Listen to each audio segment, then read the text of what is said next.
Gone are the days where girls seeking to further their education at tech colleges were forced to study cooking, sewing or secretarial subjects. The 12 girls undertaking the car management and detailing course are aged between 16 and 24 years and are all unemployed. But they're hoping with their new skills that will change. I'm joined up to do something, and plus I enjoy doing this type of work. Hopefully I might get a job out of it. Was it a trendy decision to go the opposite way to either cooking or secretarial studies? Yeah, in a way. So you want to be a little bit different? Yeah. Under the guidance of the Participation and Equity Program Coordinator, Tony Pritchard, the girls are introduced to all facets of airbrushing. The college says the course will continue, judging by its popularity. Not every girl wants to work in an office, so there are girls like the girls in this course that are really keen on motor cars, the motordrome and hot rods and everything. How do the girls rate when compared to boys doing the same course? As far as airbrush work goes, they are usually better. They are really good. And as far as car detailing, they're more particular than what boys are. So there's going to be a bit of tough competition out there? Yes, I'm sure there is. Yeah, there will be.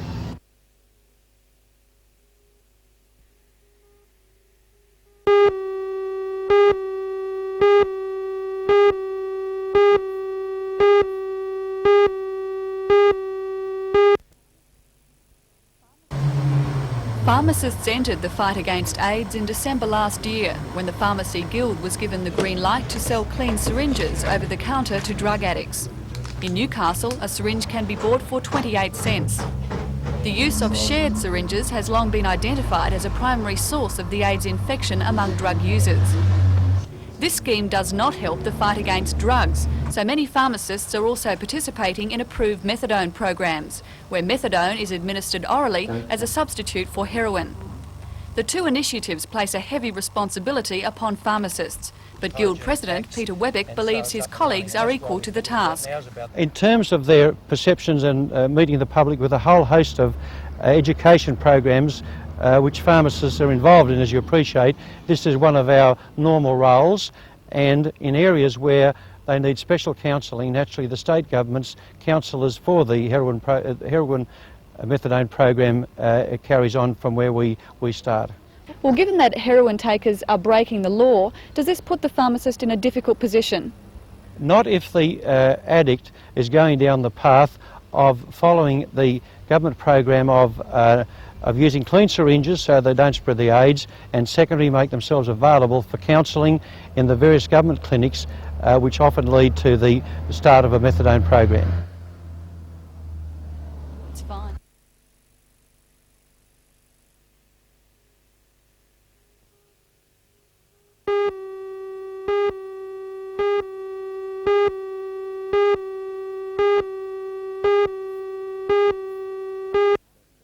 Accommodation Housing Minister Frank Walker has not been impressed with the recent campaign by residents on the Central Coast.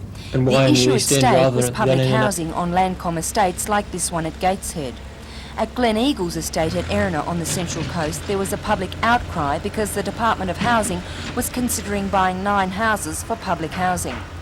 People claimed public housing would hurt land values, cause an increase in crime, and some claimed they had been told specifically that there would not be public housing. The state government has moved quickly to avoid similar situations in the future. From now on, all blocks that are going to be used for public housing will be marked on Landcom maps, so potential buyers will have a much better idea of how much and where public housing is planned. Mr Walker says he deplores the recent campaign. He says the standard of public housing these days is as good and often better than other housing, so residents should have no fears about the old Housing Commission type buildings dragging down property values.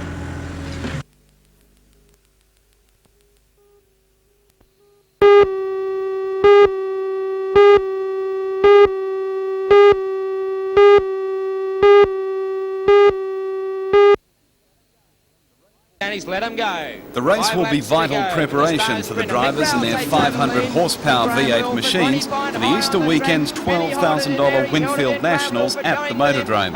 Ken Laws is favoured to take the event with strong competition from Ralph Ranger, Graham Lilford and John Smith. Other drivers to press for the lead will be Ross de Castri from Goulburn and Paul Giles from the Blue Mountains. Other races featured on tomorrow night's card include super sedans, hot rods, street stocks and stock cars. To look for the lead. So an interesting tussle there, and there's some interesting tussles.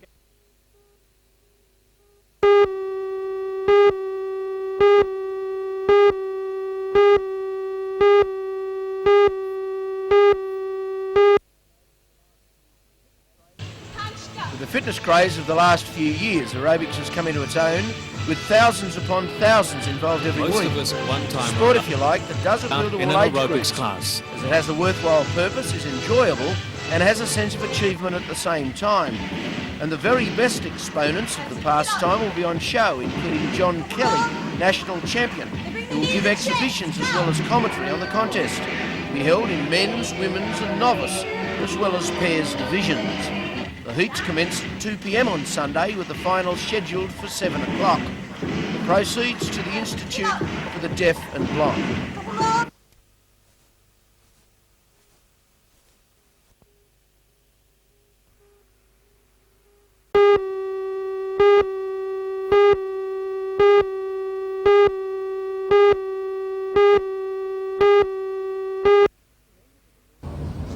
Members of the Water Board were taken on a tour of inspection of the Dungog facility, which is being built on elevated land west of the town, next to the Chichester Main. In the past, Chichester Dam was often taken offline because of deterioration in water quality, particularly after heavy rain.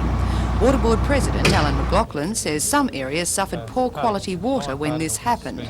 Well, this will treat water from Dungog from Chichester Dam for the first time. We've been virtually using untreated water here. It's chlorinated and fluoridated, but that's all we do. Now we'll be filtering it. We'll also be using processes to remove iron and manganese. The new plant, when completed, will treat up to 130 megalitres of water per day from Chichester Dam, but will most likely handle around 100 megalitres. This will put the plant on the same footing as the other two major plants at Tomago and Grahamstown. However, Mr McLaughlin admits there have been some problems on the site which have caused delays. It's to do with the contractor's problems in laying his concrete. It's a very high concrete finish required.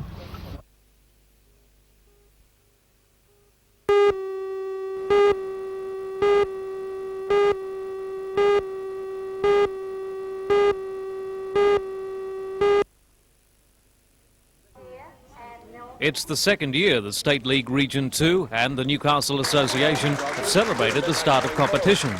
Deputy Lord Mayor Alderman Don Geddes officially launched the festivities, which included a march past with the banners of the clubs taking part this season. As well, exhibition matches were played involving intellectually impaired netballers and representative sides. In the first of the State League games to be played, Newcastle defeated Charlestown 25-16. Newcastle in the green and cinnamon. Meanwhile, at the Community Arts Centre in Newcastle today, 20 printmakers started an exciting bicentennial project. The artists will be designing and making prints using the old store cooperative as their theme. An exhibition of the works is planned for May next year.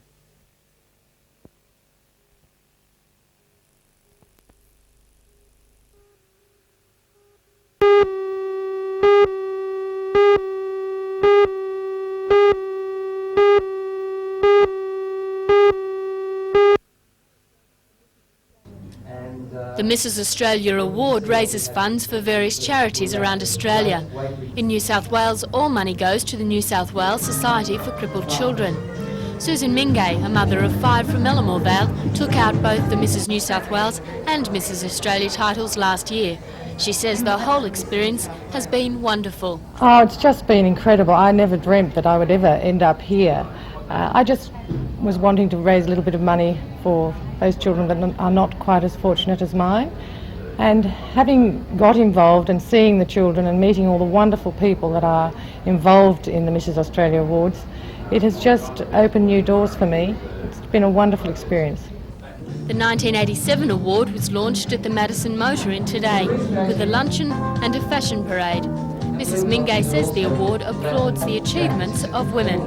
They are an award of recognition for achieving women in our community, and it is open to all women from all walks of life, be it art, sport, literature, politics, in business or in the home. And they also spend a little bit of time raising money for the charity in their state.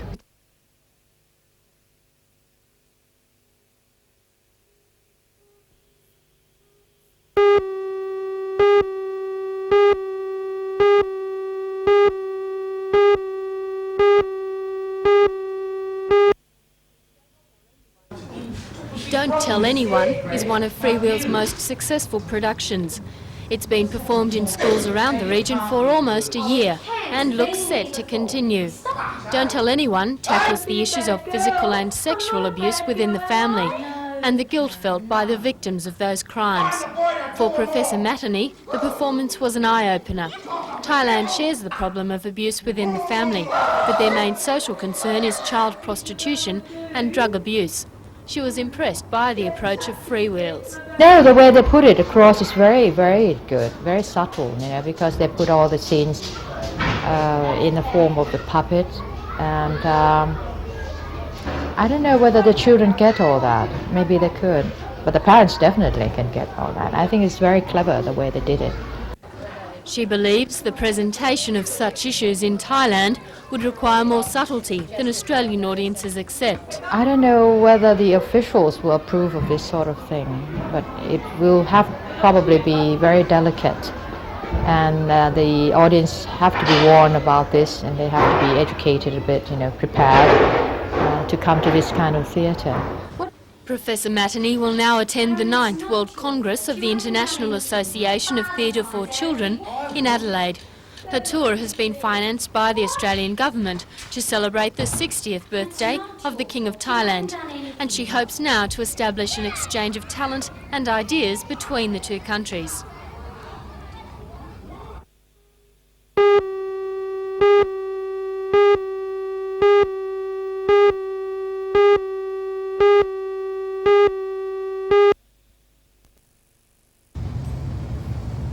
It's taken 3 weeks for the team of divers and several charter boats, including Jamala and Moonshadow, to raise the Delicado and tow it into the shallows of Nelson Bay. The 2-month-old yacht, owned by Bill Ford and his wife, was on its way north when it struck rocks on Fingal Island and sank in 40 metres of water. The yacht was uninsured, and so the divers and charter boat operators have been working on a voluntary basis to help raise the vessel. I believe it's been a bit of an involved rescue operation now over the last couple of weeks. Yes, it has been, mainly because of the depth of the water. It was in 130 feet, made diving very difficult, and the short time they can actually spend down on the bottom was sort of made things very hard. And all on a volunteer basis too. A lot of the charter boats have been operating yes, from Port Stephens here have helped you out. That's correct. We've had Moonshadow charters and Jamala charters, both helped us, and many other divers from all over the Newcastle and Hunter district, from Cessnock and Newcastle. They sort of just all rallied round, and when they heard our predicament and gave us a hand, it was really good. Now what's involved now? Does it look as though she's going to be salvageable? Well, we'll have to get an overall picture when we get it on the slip, but it is a mess. But steel, you can do a lot of things with steel. You can cut bits out and put bits back, but it's a lot worse underneath than it looks. Meantime, the Sydney to Mooloolaba Ocean Yacht Race has already claimed several victims. Last night, Granny Knot 3 from Sydney was forced to pull out of the race and limp back to Nelson Bay when its mast broke in heavy seas off Seal Rocks. The crew were uninjured.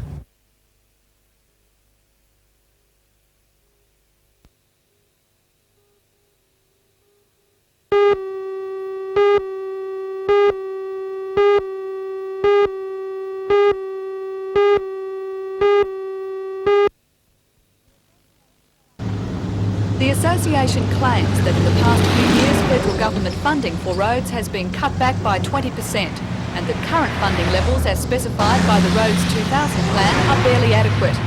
The association says that in the Hunter, any further cutbacks would be disastrous. Well, the NRMA is very, very concerned. In fact, we've been trying to convince the federal government through various sources, through writing letters and through media announcements and through our various surveys and reports, that it's just inappropriate to cut road funds any further at the moment. There is so much work that needs to be done. The benefits for the community from road improvements are around 3 times the cost of those improvements, and we need to make sure that those improvements are carried out.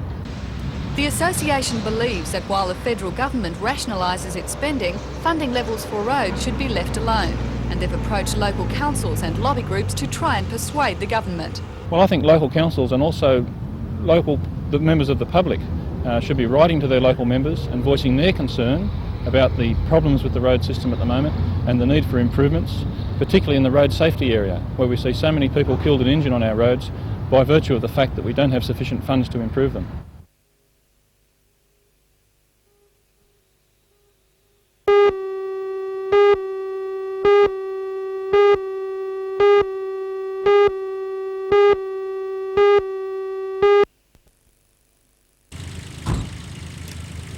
Amongst the 8 hectares of gum trees and plant life at 460 Avoca Drive, Greenpoint, curious metal and stone shapes are taking up position.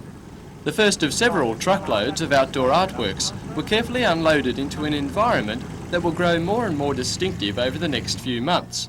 When the park opens its first official exhibition in January 1988, it will, according to curator Eddie Jennings, contain the best Australia has to offer. We believe that what we're developing here will be the largest collection of Australian sculpture, certainly in 1988, and then ongoing to becoming the most diversified and largest collection of Australian works that we're aware of anywhere, really. 30 bronze, steel, fiberglass, brick, glass and sandstone sculptures will gradually be incorporated into the park, creating a surreal environment where the shadow will be as important as the object itself. 5 sculptors in residence are now preparing sandstone pieces for display as well. Although the official opening is several months away, visitors are welcome to watch the strange panorama unfold.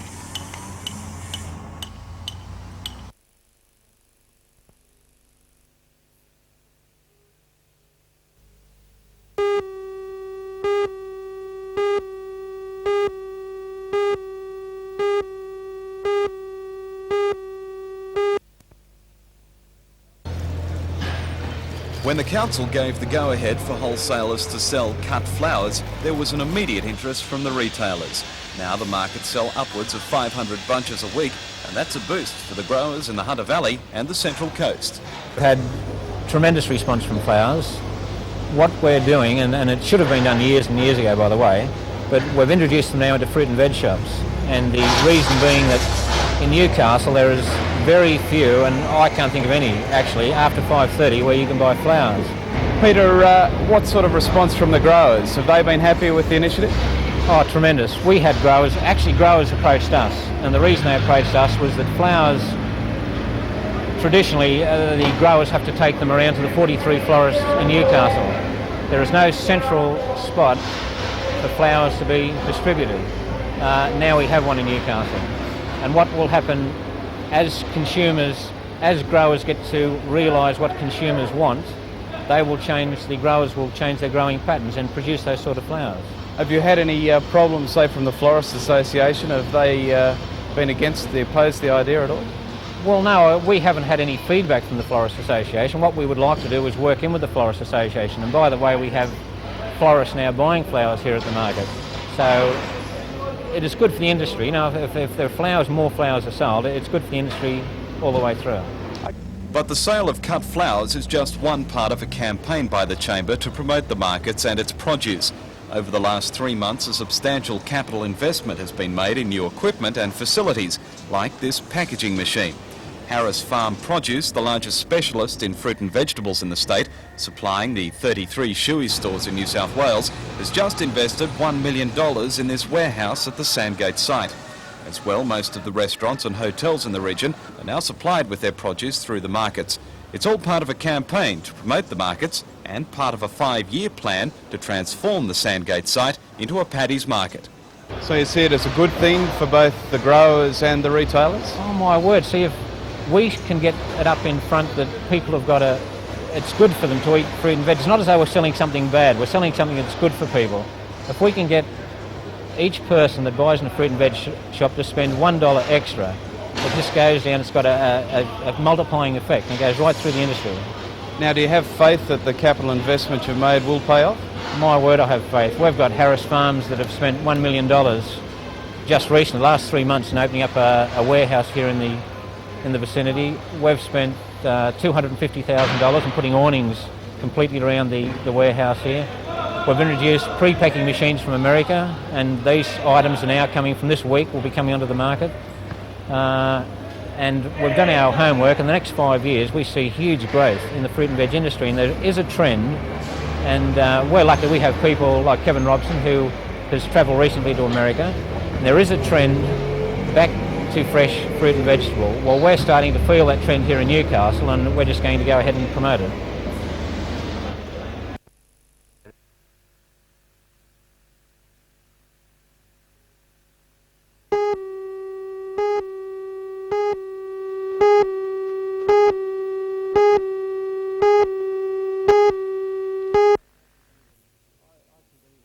I think anyone that played 17 tests has got to have a lot of shining out periods, but the one that I recall best was when Australia won the World Cup in about 1955 or 56, and he played in 4 positions for Australia: wing, centre, fullback, lock, and played well in all 4 positions.